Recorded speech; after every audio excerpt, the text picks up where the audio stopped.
you're not right for this job. Off you go. That is the reality. Sometimes we are just not right for the job in an organisation. And that is no different to all individuals, thinking types, brain types, however you want to define it. Sometimes the organisation, the environment is just not right for us. And what responsibility do we take as a candidate to really find that out? Because if the environment is naturally busy and noisy and requires a lot of time in the office, we can debate whether we think that's a good thing or not. But culturally, organisationally, that is currently how they work. So rather than thinking, oh, I'm going to get in that place and I'm going to tell them all the things they're doing wrong, maybe we need to take a step back and go, do I really want to work in that 90% sales-driven, male-dominated organisation? Is that perhaps an environment that is not going to be helpful for me?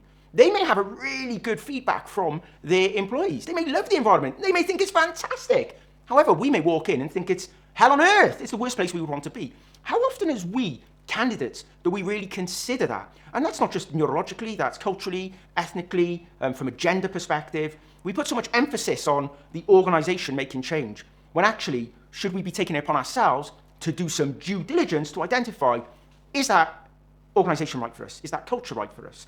Is the technology or the thing that they sell or do, is that aligned with our belief system and what we want to achieve? The new generation, Generation Z, coming through, are wonderful at this. They're actually opting out. They're saying, I don't want to work for that company. I don't buy into it. I don't believe it. It doesn't fit my values, and therefore I will not join them.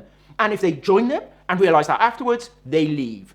I think there's something that we can really learn. We can try and force organisations to change the way that they work. We can influence the way that they structure their environments and their work practices. But ultimately, I think we need to vote with our feet and vote with our brains. Right? We need to make really good decisions around what organisations we work for and why we work for them. And if we don't like it, we need to walk. And we need to let people know why we're walking. I think it's really important. However, thing to remember, not everybody is privileged to be able to make that decision. I am absolutely talking about a very specific cohort of people who are enabled and have the freedom of choice to be able to make that decision. I hope that that will empower others to be able to make those choices in the future. And ultimately, what we're going to drive is positive change within organisations, that they double down on why they do what they do and how they support their workforce in all facets and aspects of life.